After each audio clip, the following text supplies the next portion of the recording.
Uma honra poder compartilhar também um púlpito nessa manhã com a pastora Raquel.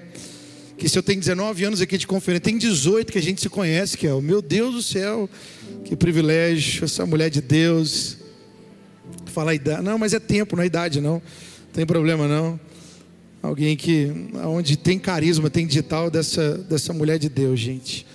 Que bênção, já vocês vão ouvi-la também. Marcos capítulo de número 9, versículo de número 2, que tema extraordinário nós estamos aqui para recebermos tanto dele nessa manhã de ensino, e que seja um ensino profético em nome de Jesus. Marcos capítulo 9, versículo 2 ao 7 diz: 6 dias depois tomou Jesus consigo a Pedro, Tiago e João, e o levou-os a sós, à parte, a um alto monte. Eu quero dizer que essa conferência é um alto monte que o Senhor te convidou para poder vê-lo de uma forma completamente diferente do que você já viu a Ele. Versículo 3 diz: foi transfigurado diante deles, e as suas vestes tornaram-se resplandecentes e sobremodo brancas, como nenhum lavadeiro da terra o podia almejar. Apareceu-lhes Elias com Moisés, estando falando com Jesus. Então Pedro, tomando a palavra, disse: mestre, bom é estarmos aqui na conferência do Espírito Santo, né, gente? E que façamos 3 tendas, uma será para tua, e outra para Moisés, e outra para Elias. Não é isso que a gente vai fazer tenda aqui não, hein? Pois não sabiam o que dizer, pois estavam aterrados, assustados com tamanha experiência. A seguir veio uma nuvem que os envolveu, e dela uma voz. Essa voz nós estamos ouvindo e vamos ouvir ainda mais essa manhã. Dela ouviu uma voz que dizia: este é o meu filho amado, a ele ouvi. E de relance, olhando ao redor, ninguém mais viram com eles senão Jesus. Pai, é a tua palavra nessa manhã. Nós te damos graças, Senhor, porque o Espírito do Senhor já está abrindo os nossos olhos para as realidades da tua palavra. Enquanto ouvimos a tua voz pela tua palavra, Pai, ela se torna lâmpada para os nossos pés e luz para os nossos caminhos. Mas podemos discernir, ó Pai, que aquilo que o Senhor está fazendo nessa manhã é abrir os nossos olhos espirituais para ver a glória de Deus na face de Cristo Jesus. Por isso nós oramos, ó Pai, que toda a nossa atenção, seja da nossa mente, das nossas emoções, estejam voltadas a Ti, ó Pai. Que nada nos distraia nessa manhã, porque aquilo que vamos ver e ouvir do Senhor marcará as nossas vidas e casas. Nós oramos assim, ó Pai, na expectativa de quem o Senhor é e na expectativa daquilo que vamos receber do Senhor, em nome de Jesus. Queridos, Jesus chama Pedro, Tiago e João para subir a um monte alto. A Bíblia diz um alto monte. Nós não sabemos exatamente qual é esse monte, é uma suspeita na geografia bíblica, que seria o Monte Tabor, um dos montes mais altos da Palestina. Ele chama para subir um monte alto. E eu quero te dizer que esse detalhe é para nós algo especial, porque ele não chama os 12, ele chama Pedro, Tiago e João. Olha o que eu vou dizer, eu acredito, como uma frase que eu aprendi com o nosso pastor Marcelo Jamal há muitos anos: Deus não faz acepção de pessoas, mas Ele faz acepção de atitudes. Então Jesus não olhou para os 12 e diz: eu quero descartar de uma maior experiência 9, quero colocar em um lugar nobre os 3, Pedro, Tiago e João. Eu não acredito nisso, mas eu acredito que Jesus estava vendo uma disponibilidade, uma disposição no coração de Pedro, Tiago e João, de forma além, de forma excelente, sobremodo, alguma coisa que chamou a atenção de Jesus nas atitudes dos bastidores, ao ponto de selecionar Pedro, Tiago e João, dizendo: vem comigo. Talvez eles perguntaram: para onde, Senhor? Não, vem e me segue. Para onde, Jesus? Vamos embora, vão comigo. E a Bíblia diz que Jesus os conduziu para um alto monte. Há anos atrás, na escola de oração, e amanhã nós vamos ter uma escola de oração extraordinária na tarde aqui no templo, é imperdível, você e eu não podemos perder. Preste atenção, enquanto eu estava numa escola de oração, meditando nesse texto, eu lembro que o Espírito de Deus trazia 2 palavras no meu espírito. Quando eu lia esse texto, eu declarava esse texto na escola de oração, e as 2 palavras eram fidelidade e intensidade. Fidelidade e intensidade. Eu comecei a ver o texto como Pedro, Tiago e João subindo esse monte, e como um passo fosse fidelidade, o outro passo fosse intensidade. Um passo fidelidade, um passo intensidade, um passo fidelidade, um passo intensidade. E nesse dia eu descobri que Deus, quando Ele quer nos levar a uma experiência além, ou quer dizer, fidelidade e intensidade é a forma de acompanharmos Jesus em horas especiais. Queridos, para que nós possamos subir a esse alto monte, ao lugar da experiência tão clara, tão profunda e tão marcante, nós precisamos de fidelidade e intensidade. O que é a fidelidade? É a nossa constância. É um caráter constante de estar disposto a fazer aquilo que é correto e a fazer correspondendo conforme a palavra que o Senhor nos deu, e a fazer quando outros não estão fazendo e continuar fazendo quando olhos estão nos vendo, mas quando olhos também não estão nos vendo aqui na terra, mas estamos formando o caráter, deixando o Senhor formar o seu caráter nas nossas vidas.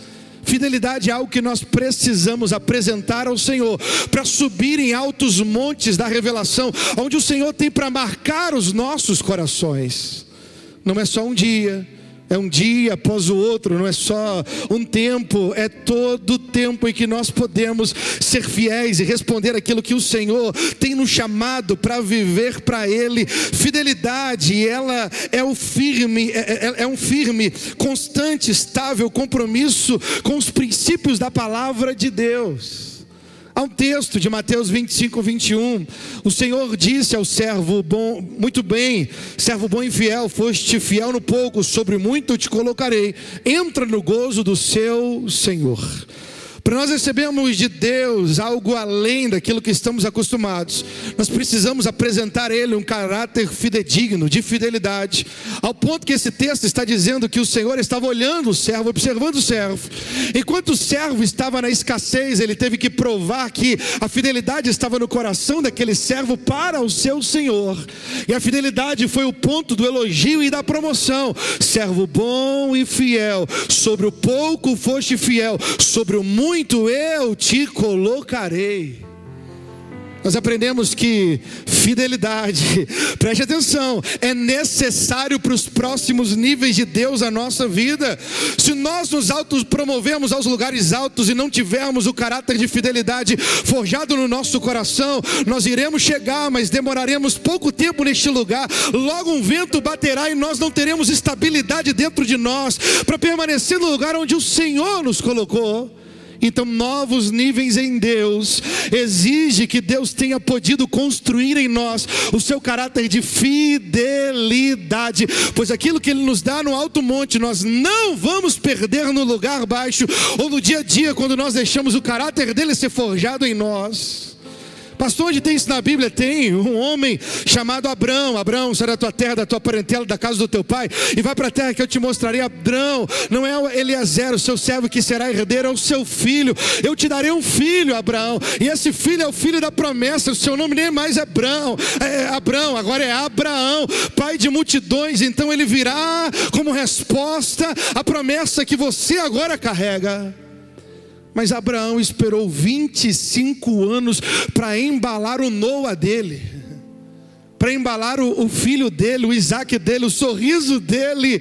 Por que Deus demorou 25 anos? Não era que Deus estava demorando, é que enquanto Abraão estava carregando a promessa, a fidelidade da promessa fez o caráter de Abraão ser um caráter fidedigno, e a fidelidade marcada no coração de Abraão fez ele ser um herdeiro tão maior do que aquilo que ele esperava experimentar. Não só de um filho, mas de uma nação. Não só de qualquer nação, mas a nação que viria, o Filho de Deus através dela, e todas as famílias seriam abençoadas por essa promessa. Por quê? Porque Deus pôde não só dar uma promessa, mas fazer o coração dele um coração fiel àquele que prometeu. Quando nós olhamos para Noé, durante 100 anos construindo a arca, Noé, que canseira Noé! E dá vontade de olhar para Noé e dizer: Noé, você não reclamou? Não, eu acho que ele pode ter falado alguma coisa, mas Noé poderia dizer: não, porque enquanto eu estava construindo a arca, Deus estava me construindo conforme o modelo dele, para que quando a minha família entrasse, os animais estivessem postos, os gritos lá de fora não alterasse o meu lugar de estabilidade e de firmeza, dizendo: aquele que me trouxe, aquele que vai preservar não só a vida em minha casa, mas vai me fazer, junto com a minha família, um modelo para restaurar o plano dele sobre toda a terra. Enquanto nós estamos subindo nesse monte alto da conferência do Espírito Santo, Deus está gerando um caráter de fidelidade no seu coração. E queridos, tem um stand muito especial ali no nosso Carisma Store, que é do nosso Drummond Lacerda. E nós temos ali uma plaquinha tão bonita chamada Legado Vivo. E eu quero trazer, porque tem um capítulo que fala sobre fidelidade e intensidade. Eu pude compartilhar com ele esse princípio.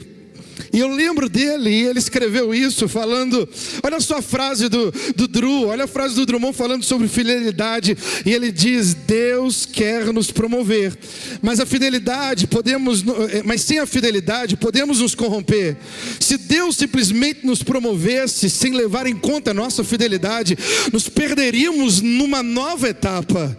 Um aluno que não aprendeu e ainda assim passou por um novo nível, acabará perdido diante dos novos conhecimentos. Algumas pessoas não esperam por Deus e tentam se autopromover. Elas até alcançam um sucesso, porém ficam perdidos diante das responsabilidades e das tarefas do novo nível, por não possuir a postura de fidelidade enraizada no seu caráter. Alguns negaram princípios e até se desviaram da fé, por não terem desenvolvido a fidelidade no tempo da falta. Esse é o livro Fora do Alcance das Crianças. Você passa lá na Store e você vai ser abençoado por esse livro. Queridos, mas não é só o passo de fidelidade. O outro passo que Jesus estava requerendo ou ensinando a Pedro, Tiago e João é o passo da intensidade. Em Lucas capítulo 10, versículo 27, a palavra do Senhor nos diz: e a isto respondeu: amarás o Senhor teu Deus de todo o teu coração, de toda a tua alma, de todas as suas forças, de todo o seu entendimento. Amarás o teu próximo como a ti mesmo. Querido, intensidade fala da forma correta de fazer aquilo que fomos chamados por Deus para fazer para Ele e representarmos a Ele no lugar onde Ele tem nos colocado. Todo carismático sabe o texto que eu vou dizer, porque carrega esse texto na sua formação. Romanos capítulo 12, versículo 11 diz: no zelo não sejais remissos, sede fervorosos de espírito, servindo ao Senhor. Eu não conheço um carismático, gente, que não tem o fogo do Espírito para poder servir ao Senhor e à sua igreja local. É o lugar onde o Senhor o plantou, que não seja com fervor de espírito. Todo carismático de verdade que eu conheço foi forjado no seminário da palavra do Espírito, para não entregar qualquer coisa, não dar de qualquer jeito ou qualquer maneira, mas servir ao Senhor com fervor de espírito, porque fidelidade é importante, mas intensidade é aquilo que atrai o coração de Deus e faz com que Ele possa ser muito bem representado aqui nessa terra. Nós temos dois modelos claros de entender isso. A Bíblia diz em Gênesis capítulo 4 que Abel foi apresentar o seu culto ao Senhor, e quando ele apresentou o seu culto, a Bíblia diz: olha como esse homem carrega fidelidade e intensidade. A Bíblia diz que ao ofertar, ele deu da primícia do rebanho, fidelidade, mas ele também deu da gordura deste, intensidade. Deus olha para Abel e diz: ei, eu aceitei a oferta porque eu aceitei o ofertante. Ele me deu fidelidade porque deu os primeiros frutos do rebanho, mas também me deu intensidade, porque a maneira que ele deu foi além do trivial, do normal, do ordinário, do corriqueiro. Queridos, talvez eu e você estamos numa conferência dessa dizendo: Senhor, eu estou aqui para entregar a minha fidelidade a Ti. Eu não tenho faltado uma conferência, no seminário eu não tenho faltado nenhuma aula, no meu devocional tem sido o mais fiel possível. Senhor, eu tenho orado, eu tenho colocado a minha vida diante do Senhor, mas o Senhor está dizendo: ei, deixa eu colocar fogo na sua fidelidade, para que você transforme ela ou misture ela com intensidade. Não é só amar, mas é amar de todo o coração. Não é só orar, mas ter o seu coração aquecido no lugar da presença. Não é só fazer o seminário, mas dizer até o final: eis-me aqui, Senhor, pode enviar a mim, a minha casa, ao centro da tua vontade. Por quê? Porque fidelidade e intensidade é a marca de quem abraça o novo de Deus, um lugar alto da capacitação do Senhor. Fidelidade intensidade. Fidelidade, intensidade. Alguns estão discutindo, dizendo: eu prefiro fazer uma vez a cada 10 anos, mas ser intenso. E outro está dizendo: eu prefiro um pouquinho a cada dia. O Senhor está dizendo: eu quero que os dois se unam. Eu quero que todos os dias você entregue o seu melhor, você faça o que puder, você rasgue o seu coração, porque a intensidade e a fidelidade temperam a oferta que entregamos no altar do Senhor. Agora o texto continua. 6 dias depois, tomou Jesus consigo a Pedro, Tiago e João, levou a sós a um alto monte. Nem tudo é flores essa experiência. Foi transfigurado diante deles, e as suas vestes tornaram-se resplandecentes, sobremodo brancas, como nenhum lavadeiro na terra podia almejar. Isso quer dizer que aquilo que é de Deus é incomparável. Deixa eu te dizer mais uma vez: aquilo que é de Deus é incomparável. Você está dando para pegar a roupa do irmão que está do lado e vestir em você, e você dizer: é o modelo que Deus tem. Não é de Deus, porque o que é de Deus é incomparável. Vem dele a você, e você vai ter uma nova postura de fidelidade e intensidade para cumprir aquilo que ele mesmo já comissionou o seu coração. É incomparável. Homens não podem imitar, poesias não podem reproduzir, não há como. Nós precisamos receber dele, para dele mesmo devolver a vida que ele mesmo tem nos dado. Mas nem tudo é flores, porque a Bíblia diz que enquanto Jesus estava se manifestando como Cristo, enquanto a glória de Deus estava sendo vista na face de Jesus, a Bíblia diz que apareceu Elias e Moisés, estavam falando com ele. Então Pedro, tomando a palavra, disse: mestre, é bom estarmos aqui, e que façamos 3 tendas, uma será tua, e outra para Moisés, outra para Elias. Mas olha o texto: pois não sabia o que dizer. Não fizeram carisma, não sabia o que dizer. Ainda não tinham feito, ou estavam no meio do carisma. Pois não sabiam o que dizer, por estaram eles aterrados. Queridos, experiência sobrenatural extraordinária. Enquanto Jesus está sendo transfigurado, e ele mostra que ele não é só mais um rabino, ele não é só mais um profeta, ele é o Cristo de Deus entre os homens. Só o Cristo de Deus poderia revelar a glória do Pai na face. Só o Cristo de Deus poderia dizer: olha, eu sou Deus entre vocês, o Criador de todas as coisas. Enquanto ele se revela o Cristo, quem vem ao lado dele, ao lado de Jesus, ou quer dizer, junto com a experiência, vem o Moisés e Elias. E Moisés e Elias, irmãos, são talvez um dos maiores vultos do Velho Testamento. Todo judeu estaria maravilhado em estar na presença de Moisés e de Elias. Assustado, embasbacado, surpreendidos com aquela experiência, Pedro fala algo que para nós parece sutil, mas foi uma besteira, irmãos. E ele olha para aquela experiência e diz: Senhor, tu queres que nós façamos 3 tendas, uma será tua, para Moisés, outra para Elias? Por que ele está ali falando de forma equivocada? Olha o perigo do que Pedro está dizendo: Senhor, tu queres que façamos 3 tendas, uma será tua, outra para Moisés, outra para Elias? Pedro, com essa fala, ele nos mostra que ele queria abraçar a nova experiência com as práticas da velha aliança. Pedro está dizendo: Senhor, há uma presença gloriosa em ti, vem Moisés e Elias, então deixa nós fazermos tendas, talvez na revelação do tabernáculo da velha aliança, porque era a forma de Deus habitar entre os homens. Então eu quero abraçar essa nova experiência, mas com o modelo daquilo que é antigo. Deixa eu fazer um tabernáculozinho para o Senhor, para Moisés e para Elias, para abraçar a experiência e deixar essa experiência continuar, ou quer dizer, permanecer aqui entre nós. Irmãos, não dá para abraçar a nova experiência com modelos antigos, com experiências antigas, olhando para trás e dizendo como é que foi feito. Não, nós precisamos entender aquilo que foi feito, aponta para o novo, e Ele é a pessoa do novo, atualizando o nosso coração. Queridos, pior, olha o segundo erro de Pedro, quando ele diz que quer que façamos 3 tendas, uma será para tu, Moisés e Elias. Ele está igualando Jesus com Moisés e com Elias. Irmãos, com todo o vulto que Moisés e Elias são, Jesus, ele é incomparável. Jesus, ele é inconfundível. Jesus, ele é inimitável. Não sei se existe essa palavra, deve não existir. Não tem como imitá-lo. Ele não é só conselheiro, ele é o maravilhoso conselheiro. Ele é o Pai da eternidade. Ele é o príncipe da paz. Ele é a rosa de Saron. Ele é o lírio dos vales. Ele é o supremo pastor. Ele é o profeta que o Pai enviaria. Ele é o pastor das ovelhas. Ele é o... E eles também estavam colocando, o terceiro erro de Pedro é: Senhor, vamos colocar essa tenda, porque aqui, na geografia onde pisamos, é o lugar do avivamento.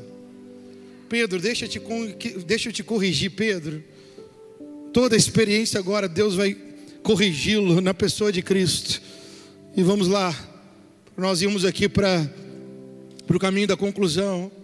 Moisés e Elias. Moisés representa toda a lei do Velho Testamento, e Elias representa todos os profetas do Velho Testamento. Então Moisés presente, ele não está igual, de pé de igualdade com Jesus, não. Mas Moisés está representando: eu represento a lei, eu sou a lei, e toda a lei se cumpre nele. Eu sou Elias, eu carrego a representação dos profetas e toda a profecia. Ele é o cumprimento dela. Quando nós olhamos para a lei, temos que ouvir Moisés em Deuteronômio 18:5. Deuteronômio 18:5, Moisés está dizendo: o Senhor, o teu Deus, te suscitará um profeta no meio de ti e dos teus irmãos, semelhante a mim, a ele ouvirás.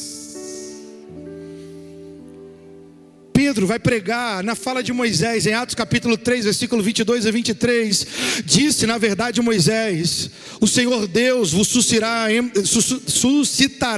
entre vocês, irmãos, um profeta semelhante a mim, a ele ouvireis em tudo que vos disser, e acontecerá que toda alma que não ouvir a esse profeta será exterminado no meio do povo. Então Moisés não estava ali para ser igualado a Jesus. Moisés estava ali para apontar, dizendo: ele é o profeta que eu profetizei na velha aliança, dizendo: toda a lei se cumprirá nele, porque ele é o fim da lei. Eu quero dizer, nele tudo se cumpre. A lei foi ainda algo que apontava para aquele que viria, e ele é o Cristo de Deus. Ele é suficiente a nós.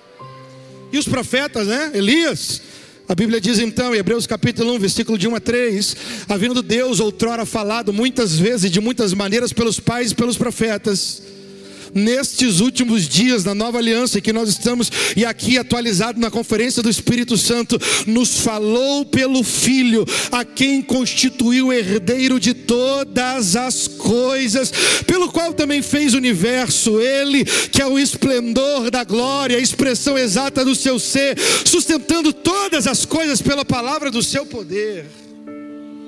Querida, a experiência continua. E quando a experiência continua, a Bíblia diz: a seguir veio uma nuvem que os envolveu.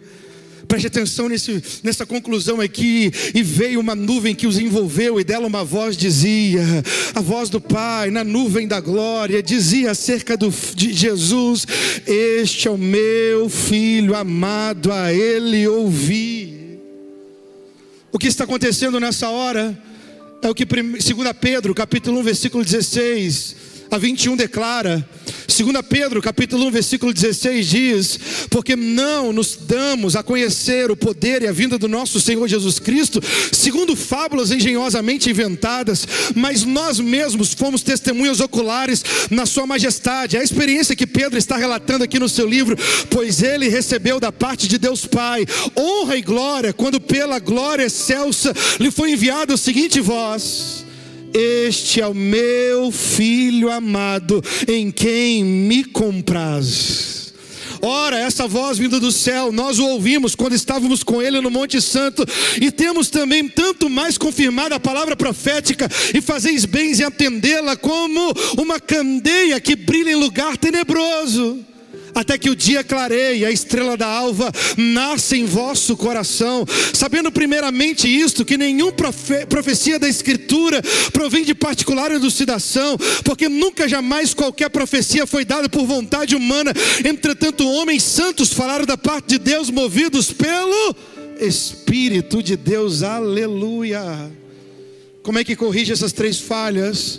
Alguém na nova aliança querendo abraçar uma experiência de Deus, que Deus está fazendo na nova aliança, abraçando com métodos antigos. Como é que nós corrigimos isso? Não dá para trazer o modelo velho para abraçar o novo. Não dá para fazer algo experimental, quer dizer, não dá para ter de Deus aquilo que Ele está derramando para nós hoje, se nós estamos tentando manter essa experiência como foi nos dias do passado. Deus não habita mais em tendas feitas por mãos humanas, então Ele está se revelando através do Filho, e o Filho se revela através da palavra e do Espírito de Deus.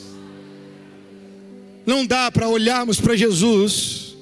Olha para mim que isso aqui é um puxão de orelha profético para nós. E olharmos para Jesus e dizer: Jesus, vamos fazer 3 tendas, uma para ti, outra para Moisés, para Elias. Parece sutil. Homens que já foram, o Velho Testamento, eles apareceram ali. Deixa eles serem iguais a Jesus. Irmãos, que perigo nós deixarmos alguém ser igualado ao Senhor. Porque se ele é igualado naquela experiência, talvez outros poderiam ser igualados também ao longo da história. E aí nós temos nos dias de hoje algo que é terrível, no meio não só de outras religiões, mas no meio do próprio cristianismo. Nós estamos condicionando muitas vezes o nosso culto, dizendo: se o fulano de tal, pastor, se a fulana de tal, a pastora, estiver pregando, então vai ser uma benção, a glória vai descer. Se o fulano de tal, a fulana de tal for o ministro do louvor no dia, então a glória de Deus está garantida. Irmãos, nós temos que olhar e dizer: se Jesus está e os requisitos da sua manifestação se cumprem na palavra, então eu estou de todo o coração, porque Ele é inigualável. E se Ele é inigualável, preste atenção no que eu vou dizer, Ele é suficiente a nós. Por isso os cultos a personalidades precisam ser quebradas no altar onde nós ministramos a palavra. E nós só estamos aqui na 19ª edição da conferência, porque esse púlpito não é um lugar de culto à celebridade. O Carisma está a mais de 60, 70 unidades, porque o Carisma não é uma plataforma de celebridades. Ouça o que eu estou dizendo. Aquilo que vivemos aqui durante 19 anos está sendo reproduzido por todas as nações, porque não tem a ver com uma pessoa que tem sobrenome aqui na terra, tem a ver com o Senhor, que continua sendo o mesmo ontem, hoje e será eternamente. Melhor, quando Ele quer colocar tenda no monte, sabe o que Ele está dizendo? Aqui é o solo do avivamento, eu achei o lugar do avivamento. Misericórdia, misericórdia. Eu já vi queridos colegas de uma forma tão, talvez inocente, dizendo: o lugar onde nós estamos é o CEP do avivamento. A latitude, a longitude do avivamento está aqui. Irmãos, primeiro que na história da igreja tem tanto lugar que é a latitude e a longitude.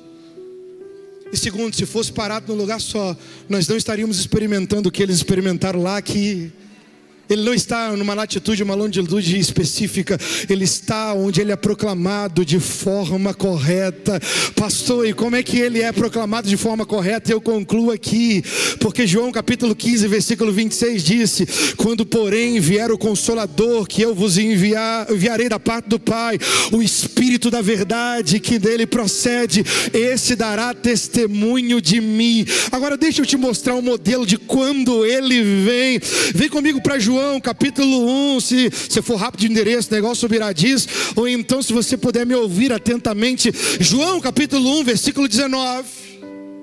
Este foi o testemunho de João, quando os judeus lhe enviaram de Jerusalém sacerdotes e levitas para lhe perguntar: quem és tu? E ele confessou e não negou. Irmãos, João Batista aqui é o ministro nessa época, tá? Ele é o lugar, ele está carregando o avivamento. As pessoas estão indo para o deserto, foram lá para perguntar: quem és tu? E ele confessou e não negou: eu não sou Cristo. Então ele perguntou: quem és, pois? És tu Elias? E ele disse: não sou. És tu o profeta? E respondeu: não. Disseram-lhe, pois, declara-nos quem és, para que demos respostas àqueles que enviaram, que dizes a seu respeito. Então ele respondeu: eu sou a voz do que clama no deserto, endireitai o caminho do Senhor, como diz o profeta Isaías. Sabe como é que ele respondeu? como todo carismático aprendeu a responder: eu sou o que a Bíblia diz que eu sou, eu tenho o que a Bíblia diz que eu tenho, e eu posso o que a Bíblia diz que eu posso. Ele não se auto-intitulou a nada, ele olhou para a palavra e disse: o que a palavra diz acerca de mim, aí está a minha autoridade para representá-lo na vocação e no ofício em que eu fui chamado. Mas note, eu vou concluir, versículo 24: ora, os que haviam sido enviados eram os que dentre os fariseus, e perguntaram: então por que batiza se não és o Cristo, nem o Elias, nem o profeta? Respondeu João: eu batizo com água, mas no meio de vós está quem vós não conheceis, o qual vem após mim, que eu não sou digno de desatar as correias das sandálias. Estas se passaram em Betânia, do outro lado do Jordão, onde João estava batizando. Deixa eu resumir aqui. O que ele está dizendo é quando alguém chegou para ele e disse: quem és tu? E tentaram elevá-lo o cargo, né? Tentaram dizer: tu é o cara para poder carregar esse avivamento e todo mundo vir até você. Você é o bam, você é o Cristo. E ele disse: não. Você é o profeta? Não. Depois de tentarem elevá-lo, tentaram rebaixá-lo. Então quem é você para batizar? E a resposta dele é: eu não sou nem o cara e nem sou alguém desprezível. Eu sou o que a Bíblia diz acerca de quem eu sou. Eu sou apenas a voz do que clama no deserto. Agora, entenda o que ele está dizendo na continuação. Ele está dizendo: ei, eu batizo com água para arrependimento. Em outras palavras, o que eu faço é natural. Eu pego um homem e uma mulher que vem aqui e se declara, né, debaixo do senhorio agora de Deus, aquele momento, né, na imagem do Cristo que eles esperavam. Enquanto ele está batizando com água, enquanto ele está fazendo algo natural, ele não só faz algo natural, ele faz algo natural comissionado por aquele que o enviou. Então ele diz: eu faço o que para mim é possível, eu batizo com água para arrependimento, mas porque eu fui comissionado por ele, ele vem após mim e ele batizará com Espírito Santo e com fogo. João Batista, qual é o segredo de ele vir? Versículo 29, no dia seguinte, viu João a Jesus, que ele vinha para ele e disse: eis o Cordeiro de Deus que tira o pecado do mundo. A este é a favor de quem eu disse: após mim vem um varão que tem a primazia, porque já existia antes de mim, eu mesmo não conhecia, mas a fim de que ele fosse manifesto a Israel, vim por isso batizando com água. Em outras palavras, deixa eu concluir nesse ponto: o avivamento não está no endereço, latitude e longitude, mas o avivamento sempre estará aonde o Cristo é proclamado com exatidão, aonde a palavra e o Espírito estão sendo liberadas, declarando quem Ele é. Ele vem, e quando Ele vem, o Pentecostes acontece de novo. Quando Ele vem, o Espírito vem para declarar quem Ele é quando Ele vem.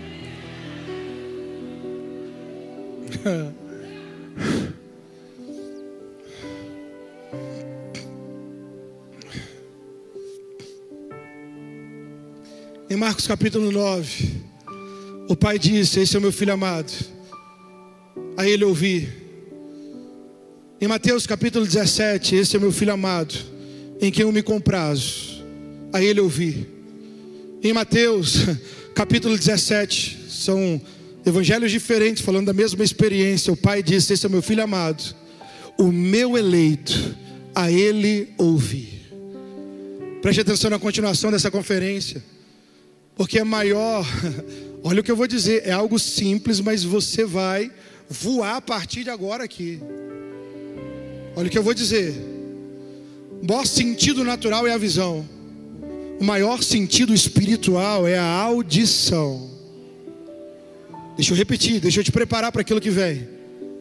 O maior sentido natural é a visão. Ao ponto de Paulo dizer: quando estamos no governo do Espírito, não andamos mais por vista, mas por fé. Mas o maior sentido espiritual é a audição. A fé vem pelo ouvir e ouvir pela palavra de Deus. O Pai está no monte dizendo: quer viver de forma atualizada? Quer estar na presença, carregando ela onde você for? quer ser como João Batista, um proclamador de honra do Cristo, pregar Ele de forma inteira, integral, e por isso Ele vai vir no ambiente onde você vai declarar Ele de forma integral. Então ouça a voz dos testemunhos acerca de quem Ele é. Aprenda a ouvir a voz do Pai pela palavra. Aprenda a ouvir a voz de Deus pelo Espírito. E o resultado será, ao abrir os olhos, não tem mais montanha, não tem mais nuvem luminosa, não tem mais Moisés e Elias. A Bíblia diz no versículo de número 7, o último versículo desse texto, ele diz: de relance, olhando ao redor, a ninguém mais viram com ele, senão Jesus.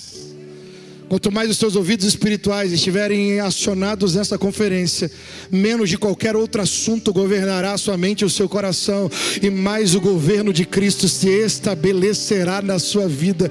Por isso, fique de pé no seu lugar nessa hora. Vamos louvar ao Senhor e dar a Ele o seu lugar que é devido. Lembrando que Ele não é pastor, Ele é o pastor. Ele não é conselheiro, Ele é o maravilhoso conselheiro. Ele não só é Pai da eternidade, Ele é o Pai da eternidade, é o príncipe da paz. Feche os seus olhos.